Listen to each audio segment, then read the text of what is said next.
ang nasawi matapos maanod ng baha at natabunan ng lupa sa Agoncillo sa Batangas. May ulat on the spot si Bam Alegre. Bam! Rafi, sandamakmak na putik tulad na nakikita ninyo sa ating likuran ang tumambad sa mga taga-Agoncillo, Batangas matapos yung hagupit ng bagyong Christine. Trahedya rin ang iniwan nito sa 5 residente sa kasagsagan ng sama ng panahon.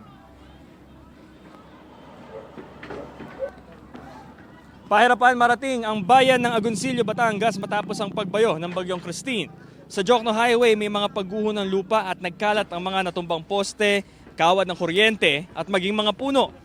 Pagbungad pa lang sa bayan, bakas ang iniwang putik ng baha na may mud flow. Ang isang residente kailangang hukayin ang motorsiklo niya matapos mabalahaw sa kalsada.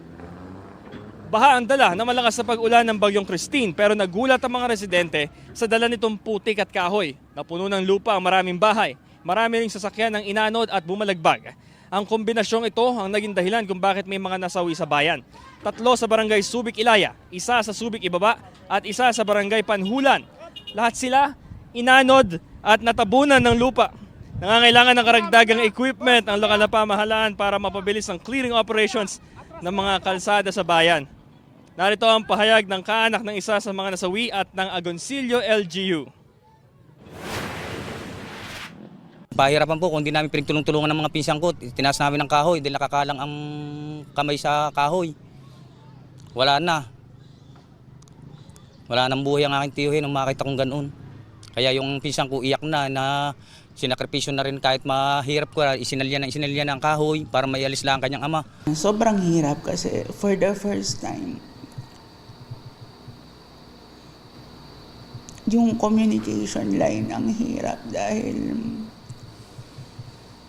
wala kaming internet. Kahit yung mga cellphones namin wala ding signal. Nagkakaroon pa minsan swertehan. Kaya hirap kaming mag-communicate. Yung crucial na bahagi ng boundary ng Lemery at ng Agoncillo at kailangan maklear itong mga nakaharang dito para mag-resume yung vehicular flow dito. So ito yung, yan, nakita nyo sirang-sira yung police vehicle at ito yung kailangan i-clear ito dahil nakakalat talaga yung napakaraming putik. At sa bayan ng Agoncillo, 5 ang evacuation center at patuloy din ang koordinasyon din ng lokal na pamahalaan sa mga karagdagan pa nilang pangangailangan. Ito ang latest update natin dito sa Agoncillo, Batangas. Bam Alegre para sa GMA Integrated News. Balik sa'yo, Rafi. Maraming salamat, Bam Alegre.